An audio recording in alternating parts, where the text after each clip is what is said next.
In the chapter solid state, there are various terms like the crystallographic axis, lattice parameter. Crystallographic axis ਪਹਿਲਾਂ ਕੀ ਗੱਲ ਚੀਜ਼ ਨੇ, ਅਗਰ ਆਪਾਂ ਕੋਈ ਕ੍ਰਿਸਟਲ ਡਰਾ ਕਰਦੇ ਹਾਂ, ਯੂਨਿਟ ਸੈੱਲ ਡਰਾ ਕੀਤਾ ਤਾਂ ਏ ਬੀ ਸੀ ਨੇ ਜਿਹੜੀਆਂ ਇਹ ਸਾਈਡਸ ਨੇ, ਇਸਦੀਆਂ ਐਜ ਲੈਂਥਸ ਨੇ, ਤਾਂ ਐਜ ਲੈਂਥ ਨੂੰ ਆਪਾਂ ਇਸ ਨੂੰ ਕਹਿੰਦੇ ਨੇ ਕ੍ਰਿਸਟੈਲੋਗ੍ਰਾਫਿਕ ਐਕਸਿਸ। ਅਤੇ ਹੁਣ ਜੇ ਮੈਂ ਆਪਣੇ ਕੋਲ ਐਂਗਲ ਦੀ ਗੱਲ ਕਰਾਂ, ਅਲਫਾ ਬੀਟਾ ਗਾਮਾ ਐਂਗਲ ਹੈ। ਅਲਫਾ ਅਲੋਂਗ ਏ ਹੋਏਗਾ, ਏ ਦੇ ਵਿੱਚ ਫਿਰ ਏ ਨੂੰ ਮਿਸ ਕਰ ਦੇਣਾ, ਇਹਦਾ ਮਤਲਬ ਇਹ ਬੀ ਅਤੇ ਸੀ ਦੇ ਵਿਚਕਾਰ ਐਂਗਲ ਹੈ। ਦੈਟ ਮੀਨਸ ਆਹ ਬੀ ਅਤੇ ਸੀ ਦੇ ਵਿਚਕਾਰ ਐਂਗਲ, ਇਹ ਐਂਗਲ ਤੁਹਾਡਾ ਕਿਹੜਾ, ਇਹ ਐਂਗਲ ਹੈਗਾ ਅਲਫਾ। ਅਤੇ ਅਗਰ ਬੀਟਾ ਦੀ ਗੱਲ ਕਰੀਏ ਤਾਂ ਬੀਟਾ ਦੇ ਵਿੱਚ ਬੀ ਨੂੰ ਛੱਡੋਗੇ, ਏ ਅਤੇ ਸੀ ਦੇ ਵਿਚਕਾਰ, ਦੈਟ ਮੀਨਸ ਏ ਅਤੇ ਸੀ ਦੇ ਵਿਚਕਾਰ ਜਿਹੜਾ ਐਂਗਲ ਹੈ ਇਹ ਆਪਣੇ ਕੋਲ ਬੀਟਾ ਹੋਏਗਾ। ਅਤੇ ਗਾਮਾ ਜਿਹੜਾ ਹੋਏ ਅਤੇ ਬੀ ਦੇ ਵਿਚਕਾਰ ਹੋਏਗਾ, ਦੈਟ ਮੀਨਸ ਆਹ ਐਂਗਲ ਹੈ ਜਿਹੜਾ ਗਾਮਾ ਹੋਏਗਾ। ਮਤਲਬ ਤੁਸੀਂ ਯਾਦ ਰੱਖਣਾ ਕਿ ਇਸ ਨੂੰ ਏ ਬੀ ਸੀ ਦੇ ਅਕੋਰਡਿੰਗ ਡਿਫਾਈਨ ਕਰ ਲਓ। ਤਾਂ ਅਲਫਾ ਦੇ ਵਿੱਚ ਏ ਨੂੰ ਛੱਡ ਦੋਗੇ, ਬੀ ਸੀ ਦੇ ਵਿਚਕਾਰ ਐਂਗਲ, ਬੀਟਾ ਦੇ ਵਿੱਚ ਬੀ ਨੂੰ ਛੱਡ ਦੇਣਾ, ਏ ਸੀ ਦੇ ਵਿਚਕਾਰ ਐਂਗਲ, ਗਾਮਾ ਦੇ ਵਿੱਚ ਏ ਬੀ ਦੇ ਵਿਚਕਾਰ ਐਂਗਲ। ਤਾਂ ਹੁਣ ਜਿਹੜੇ ਲੈਟਿਸ ਪੈਰਾਮੀਟਰ ਨੇ, ਲੈਟਿਸ ਪੈਰਾਮੀਟਰ ਕੀ ਨੇ, ਏ ਬੀ ਸੀ ਅਲਫਾ ਬੀਟਾ ਅਤੇ ਗਾਮਾ, ਜਦੋਂ 6 ਨੂੰ ਇਕੱਠੇ ਕਰਦੇ ਹੋ ਤਾਂ ਉਹ ਕੀ ਬਣਦੇ ਨੇ, lattice parameter. That means crystallographic axis ਅਤੇ crystallographic angles all together they are known as a lattice parameter. ਹੁਣ ਉਸ ਤੋਂ ਅੱਗੇ ਹੈਗਾ ਕਿ ਕਿੰਨੇ ਟਾਈਪ ਦੇ ਸਾਡੇ ਕੋਲ ਕ੍ਰਿਸਟਲ ਸਿਸਟਮਸ ਨੇ। ਕ੍ਰਿਸਟਲ ਸਿਸਟਮਸ, ਤਾਂ ਕ੍ਰਿਸਟਲ ਸਿਸਟਮ ਦੇ ਵਿੱਚ ਟੋਟਲ 7 ਟਾਈਪਸ ਨੇ। 7 ਟਾਈਪ ਦੇ ਵਿੱਚ ਹੁਣ ਕਿਵੇਂ ਇਹ ਟੇਬਲ ਦੀ ਫੋਰਮ ਦੇ ਵਿੱਚ ਹੀ ਯਾਦ ਰੱਖਣਾ, ਇੱਦਾਂ ਹੀ ਯਾਦ ਰੱਖਿਆ ਜਿਵੇਂ ਇਸ ਪੈਟਰਨ ਦੇ ਵਿੱਚ ਚੱਲ ਰਿਹਾ ਹੈ। ਸਭ ਤੋਂ ਪਹਿਲਾਂ ਕਿਊਬਿਕ, ਫਿਰ ਟੈਟਰਾਗੋਨਲ, ਆਰਥੋਰੋਮਬਿਕ, ਹੈਗਜ਼ਾਗੋਨਲ, ਮੋਨੋਕਲੀਨਿਕ ਅਤੇ ਟਰਾਈਕਲੀਨਿਕ।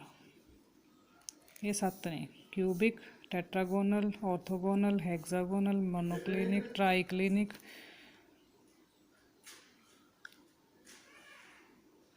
ਆਰਥੋਰੋਮਬਿਕ, ਟਰਾਈਗੋਨਲ ਰਹਿ ਗਿਆ, ਟਰਾਈਗੋਨਲ,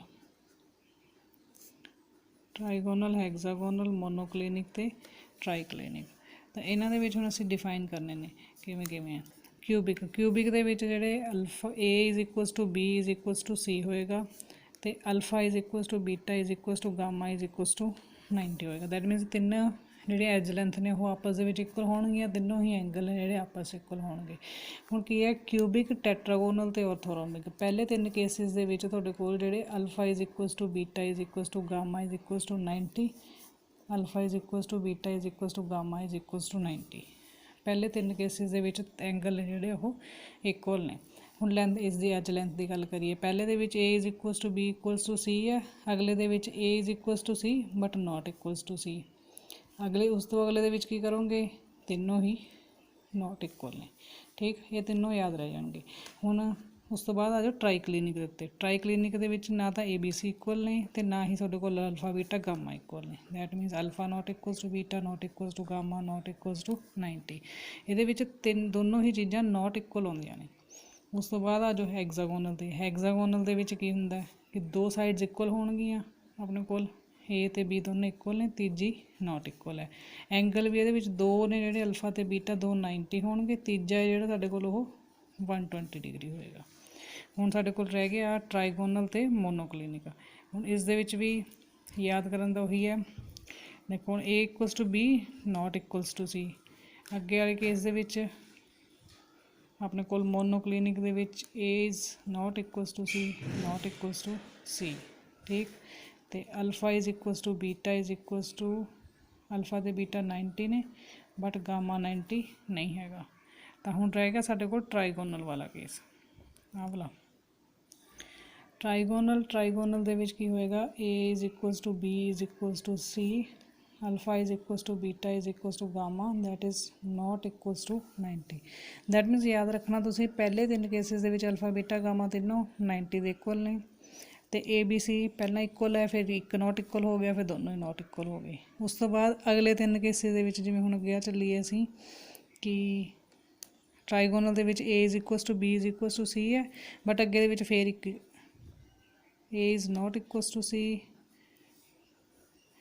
ਟਰਾਈਕਲੀਨਿਕ, ਮੋਨੋਕਲੀਨਿਕ। ਠੀਕ, ਦੈਟ ਮੀਨਸ ਜਿਵੇਂ ਹੈਗਜ਼ਾਗੋਨਲ ਹੈ, ਹੈਗਜ਼ਾਗੋਨਲ ਦਾ ਇੱਕ ਅਲੱਗ ਹੀ ਕੇਸ ਹੈ ਕਿ ਦੋ ਆਪਣੇ ਕੋਲ ਇਹਦੇ ਵਿੱਚ A ਤੇ B ਦੋਨੋਂ ਇਕੁਅਲ ਹੋਣਗੇ, ਤੀਜੀ ਨਾਟ ਇਕੁਅਲ ਹੋਏਗੀ। ਇਸੇ ਤਰ੍ਹਾਂ ਅਲਫਾ ਤੇ ਬੀਟਾ ਨੇ ਜਿਹੜੇ 90 ਹੋਣਗੇ ਤੇ ਗਾਮਾ ਜਿਹੜਾ 120 ਹੋਏਗਾ। ਹੈਗਜ਼ਾਗੋਨਲ ਇੱਕ ਅਲੱਗ ਤੋਂ ਕੇਸ ਹੈ, ਇੱਕ ਸਾਡੇ ਕੋਲ ਟਰਾਈ ਕਲੀਨਿਕ ਅਲੱਗ ਤੋਂ ਕੇਸ ਹੈ। ਟਰਾਈ ਕਲੀਨਿਕ ਦੇ ਵਿੱਚ ਵੀ A not equals to B not equals to C, alpha is not equals to beta not equals to gamma not equals to 90 degree. ਠੀਕ, 3 ਤੇ 2 5 ਕੇਸ, 3 ਤਾਂ ਆਹੀ ਹੋ ਗਏ ਉੱਪਰ ਵਾਲੇ ਜੋ ਸਿੱਧੇ ਯਾਦ ਕੀਤੇ ਜਾ ਸਕਦੇ ਨੇ, 2 ਕੇਸ ਆ ਹੋ ਗਏ ਤੇ 2 ਤੁਸੀਂ ਯਾਦ ਕਰ ਲਿਓ। ਠੀਕ, ਉਸ ਤੋਂ ਬਾਅਦ ਹੈਗਾ ਇਹ ਹੋ ਗਏ 7 ਟਾਈਪਸ ਆਫ ਕ੍ਰਿਸਟਲ। ਹੁਣ ਅੱਗੇ ਹੈਗੇ ਨੇ ਬ੍ਰੇਵੀਅਸ ਲੈਟਿਸ।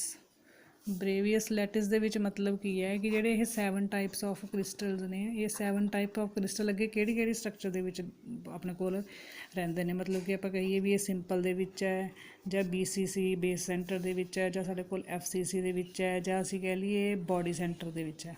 ਠੀਕ ਹੈ, ਤਾਂ ਜਿਹੜੇ BCC ਹੈ, BCC ਕਈ ਵਾਰ ਇਹਨੂੰ ਬੋਡੀ ਸੈਂਟਰਡ ਦੇ ਲਈ ਵੀ ਆਪਾਂ ਯੂਜ਼ ਕਰ ਲੈਂਦੇ ਹਾਂ ਇਸ ਨੋਮੀਨੇਸ਼ਨ ਨੂੰ, ਕਈ ਵਾਰ ਅਸੀਂ ਬੇਸ ਸੈਂਟਰ ਦੇ ਲਈ ਵੀ ਯੂਜ਼ ਕਰ ਲੈਂਦੇ ਹਾਂ। ਬਟ ਇਹ ਦੋਨੋਂ ਚੀਜ਼ਾਂ ਅਲੱਗ-ਅਲੱਗ ਨੇ। ਬੋਡੀ ਸੈਂਟਰ ਦਾ ਮੀਨਿੰਗ ਇਹ ਹੈ ਇਹ ਕਿ ਤੁਹਾਡੇ ਕੋਲ ਇੱਕ ਕ੍ਰਿਸਟਲ ਆ, ਇਸ ਕ੍ਰਿਸਟਲ ਦੀ ਹਾਫ ਦੇ ਵਿੱਚ ਇੱਥੇ ਪਿਆ ਸਾਡੇ ਕੋਲ ਐਟਮ, ਤਾਂ ਇਹ ਹੋ ਗਿਆ ਬੋਡੀ ਸੈਂਟਰ। ਬਟ ਜੇ ਅਸੀਂ ਬੇਸ ਸੈਂਟਰ ਦੀ ਗੱਲ ਕਰੀਏ, ਬੇਸ ਦਾ ਮੀਨਿੰਗ ਕੀ ਹੋਏਗਾ ਕਿ ਜਿਵੇਂ ਜਿਸ ਅਸੀਂ ਰੂਮ ਦੇ ਵਿੱਚ ਬੈਠੇ ਹਾਂ ਉਸ ਦੇ ਨੀਚੇ ਵਾਲਾ ਫਰਸ਼ ਕਹਿ ਲਓ, ਉਹ ਬੇਸ ਦੀ ਤਰ੍ਹਾਂ ਐਕਟ ਕਰ ਸਕਦਾ। ਇਸੇ ਤਰ੍ਹਾਂ ਜਿਹੜਾ ਉੱਪਰ ਵਾਲਾ ਇਸ ਦੀ ਛੱਤ ਆ ਉਹ ਵੀ ਬੇਸ ਦੀ ਤਰ੍ਹਾਂ ਐਕਟ ਕਰ ਸਕਦੀ ਹੈ। ਦੈਟ ਮੀਨਸ ਅੱਧਾ ਐਟਮ ਆ ਜਿਹੜਾ, ਅੱਧੇ ਐਟਮ ਦੀ ਕੰਟਰੀਬਿਊਸ਼ਨ ਹੋਏਗੀ। ਅੱਧਾ ਐਟਮ ਜਿਵੇਂ ਛੱਤ ਦੇ ਉੱਤੇ ਲਗਾ ਲਈਏ ਤਾਂ ਅੱਧਾ ਐਟਮ ਜਿਸ ਰੂਮ ਦੇ ਵਿੱਚ ਤੁਸੀਂ ਬੈਠੇ ਹੋ ਉੱਥੇ ਸ਼ੇਅਰ ਹੋ ਰਿਹਾ, ਅਤੇ ਅੱਧਾ ਉਸ ਤੋਂ ਉੱਪਰ ਵਾਲੇ ਰੂਮ ਦੇ ਵਿੱਚ ਸ਼ੇਅਰ ਹੋਏਗਾ। ਇਸੇ ਤਰ੍ਹਾਂ ਜਿਸ ਰੂਮ ਦੇ ਵਿੱਚ ਤੁਸੀਂ ਬੈਠੇ ਹੋ ਉਸ ਦੇ ਫਰਸ਼ ਦੇ ਉੱਤੇ ਅੱਧਾ ਐਟਮ ਸ਼ੇਅਰ ਹੋਏਗਾ, ਅਤੇ ਅੱਧਾ ਐਟਮ ਇਸ ਤੋਂ ਅਗਰ ਨੀਚੇ ਇੱਕ ਹੋਰ ਰੂਮ ਹੋਵੇ ਉਹਦੇ ਵਿੱਚ ਸ਼ੇਅਰ ਹੋਏਗਾ। ਅਤੇ ਇਹ ਬੇਸ ਸੈਂਟਰ ਅਰੇਂਜਮੈਂਟ ਹੈ, ਆ ਆਪਣੇ ਕੋਲ ਬੋਡੀ ਸੈਂਟਰਡ ਅਰੇਂਜਮੈਂਟ ਹੈ। ਉਸ ਤੋਂ ਬਾਅਦ ਹੈ ਮਿਲਰ ਇੰਡੀਸਿਸ। ਮਿਲਰ ਇੰਡੀਸਿਸ ਦੀ ਵੈਸੇ ਵੀਡੀਓਜ਼ ਵੀ ਭੇਜਦੀ ਹਾਂ, ਬਟ ਮਿਲਰ ਇੰਡੀਸਿਸ ਫਿਰ ਵੀ ਇੱਕ ਵਾਰ ਸੁਣ ਲਓ। ਮਿਲਰ ਇੰਡੀਸਿਸ ਦੇ ਵਿੱਚ ਪਹਿਲੀ ਗੱਲ ਕੁਛ ਕੁ ਟਰਮਸ ਨੇ, ਜਿਵੇਂ ਇੰਟਰਸੈਪਟ। ਇੰਟਰਸੈਪਟ ਕੀ ਹੁੰਦੀ ਹੈ? ਕੋਈ ਵੀ ਪਲੇਨ ਹੈ, ਅਸੀਂ ਸਾਡੇ ਕੋਲ ਇਹ ਪਲੇਨ ਜਿਵੇਂ X ਹੈ, Y ਹੈ ਅਤੇ Z ਹੈ। ਠੀਕ ਹੈ, ਕੋਈ ਵੀ ਪਲੇਨ ਕਹਿੰਦੇ ਐਕਸ ਐਕਸਿਸ ਨੂੰ ਮੰਨ ਲਓ ਇਹ ਇੱਥੇ ਕੱਟ ਕਰ ਰਿਹਾ, ਵਾਈ ਐਕਸਿਸ ਨੂੰ ਇੱਧਰ ਕੱਟ ਕਰ ਰਿਹਾ, ਜ਼ੈਡ ਐਕਸਿਸ ਨੂੰ ਇੱਥੇ ਕੱਟ ਕਰ ਰਿਹਾ, ਤਾਂ ਇਹਨਾਂ ਤਿੰਨਾਂ ਨੂੰ ਜਦੋਂ ਮਿਲਾ ਲੈਂਦੇ ਹੋ ਤਾਂ ਇਹ ਇੱਕ ਪਲੇਨ ਬਣ ਜਾਂਦਾ। ਠੀਕ ਹੈ, ਤਾਂ ਇੰਟਰਸੈਪਟ ਬੇਸਿਕਲੀ ਹੁੰਦੀ ਹੈ ਵੀ ਕੋਈ ਪਲੇਨ ਕਿੰਨੇ ਦੇ ਉੱਤੇ ਕ੍ਰਿਸਟੈਲੋਗ੍ਰਾਫਿਕ ਐਕਸਿਸ ਨੂੰ ਕੱਟ ਕਰ ਰਿਹਾ। ਠੀਕ, the plane which cuts the crystallographic axis at different intercepts। ਠੀਕ ਹੈ, ਤਾਂ ਮਤਲਬ ਕਿ ਇੰਟਰਸੈਪਟ ਚੀਜ਼ ਕੀ ਹੈ ਵੀ ਜੇ ਕਿੰਨੇ ਦੇ ਉੱਤੇ ਕੱਟ ਕਰ ਰਿਹਾ। ਸਿੰਪਲ ਲੈਂਗੁਏਜ ਦੇ ਵਿੱਚ ਯਾਦ ਰੱਖਣਾ ਹੋਵੇ ਵੀ ਕਿੰਨੇ ਦੇ ਉੱਤੇ ਪਲੇਨ ਹੈ ਜਿਹੜਾ ਤੁਹਾਡੇ ਕ੍ਰਿਸਟੈਲੋਗ੍ਰਾਫਿਕ ਐਕਸਿਸ ਨੂੰ ਕੱਟ ਕਰ ਰਿਹਾ, ਉਸਨੂੰ ਕੀ ਕਹਿੰਦੇ ਹੋ? ਇੰਟਰਸੈਪਟ ਕਹਿੰਦੇ ਆ। ਠੀਕ ਹੈ, ਹੁਣ ਮਿਲਰ ਇੰਡੀਸਿਸ ਫਾਈਂਡ ਆਊਟ ਕਰਨ ਦਾ ਕੀ ਤਰੀਕਾ ਹੁੰਦਾ? ਮਿਲਰ ਇੰਡੀਸਿਸ ਪਹਿਲੀ ਗੱਲ ਤਾਂ HKL, ਉਸ ਨੂੰ ਆਪਾਂ ਰਾਊਂਡ ਬ੍ਰੈਕਟ ਦੇ ਵਿੱਚ ਸ਼ੋਅ ਕਰਦੇ ਹਾਂ। ਮਿਲਰ ਇੰਡੀਸਿਸ ਨੂੰ ਡਿਨੋਟ ਕਰਨ ਦਾ ਵੇ ਹੈ ਇਹ HKL ਦਾ। ਠੀਕ ਹੈ, ਹੁਣ ਇਹ HKL ਕਿਵੇਂ ਫਾਈਂਡ ਆਊਟ ਕਰਦੇ ਹਾਂ? HKL ਫਾਈਂਡ ਆਊਟ ਕਰਨ ਦੇ ਲਈ ਕੀ ਹੈ ਵੀ ਮੰਨ ਲਓ ਤੁਹਾਡੇ ਕੋਲ ਕੋਈ ਕ੍ਰਿਸਟਲ ਹੈ। ਠੀਕ ਹੈ, ਕ੍ਰਿਸਟਲ ਦੇ ਵਿੱਚ ਕਹਿੰਦੇ ਵੀ ਜਿਹੜੇ ਆਪਾਂ ਨੇ ਅਸੀਂ ਕੀ ਕਿਹਾ ਵੀ ABC ਨੇ ਜਿਹੜੀਆਂ ਉਹਦੇ ਕ੍ਰਿਸਟੈਲੋਗ੍ਰਾਫਿਕ ਐਕਸਿਸ ਨੇ। ਇਸ ਕ੍ਰਿਸਟਲ ਦੇ ਵਿੱਚ ਕਹਿੰਦੇ ਮੰਨ ਲਓ A ਦੀ ਵੈਲਿਊ 8 ਐਂਗਸਟ੍ਰੋਮ ਹੈ, ਇਹਦੀ 6 ਐਂਗਸਟ੍ਰੋਮ ਹੋਵੇ, ਇਹ ਮੰਨ ਲਓ 4 ਐਂਗਸਟ੍ਰੋਮ ਆ। ਠੀਕ ਹੈ, ABC ਦਿੱਤੀ ਹੋਈ ਹੈ, ਮਤਲਬ ਕਿ ਕ੍ਰਿਸਟਲ ਦੀ ਲੈਂਥ ਦਿੱਤੀ ਹੋਈ ਹੈ। ਵੀ ਆਹ ਗੱਲ ਕਰੀਏ A B ਅਤੇ C।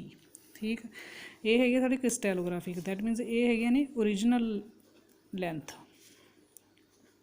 ਹੁਣ ਉਸ ਤੋਂ ਬਾਅਦ ਕੋਈ ਕਹਿੰਦੇ ਵੀ ਕੋਈ ਪਲੇਨ ਹੈ ਜਿਹੜਾ ਕਿ ਕੱਟ ਕਰ ਰਿਹਾ ਹੈ ਇਸੇ ਕ੍ਰਿਸਟਲ ਨੂੰ, ਕਿੱਥੇ ਕਿੱਥੇ ਕੱਟ ਕਰ ਰਿਹਾ? ਮੰਨ ਲਓ ਇਸ ਨੂੰ 4 ਦੇ ਉੱਤੇ ਕਰ ਰਿਹਾ ਹੋਵੇ, 4 ਐਂਗਸਟ੍ਰੋਮ ਦੇ ਉੱਤੇ, ਅਤੇ ਉਸ ਨੂੰ ਅਗਲੇ ਨੂੰ 3 ਦੇ ਉੱਤੇ ਕਰ ਰਿਹਾ ਹੋਵੇ, ਅਤੇ ਅਗਲੇ ਨੂੰ 2 ਐਂਗਸਟ੍ਰੋਮ ਦੇ ਉੱਤੇ। ਦੈਟ ਮੀਨਸ ਇਹ ਨੇ ਜਿਹੜੀਆਂ ਇਹ ਇੰਟਰਸੈਪਟਸ ਨੇ। ਠੀਕ ਹੈ, ਤਾਂ ਹੁਣ ਮਿਲਰ ਇੰਡੀਸਿਸ ਕਿਵੇਂ ਫਾਈਂਡ ਆਊਟ ਕਰਨੀਆਂ ਨੇ ਵੀ ਜਿੰਨੀ ਇੰਟਰਸੈਪਟ ਦਿੱਤੀ ਹੋਈ ਹੈ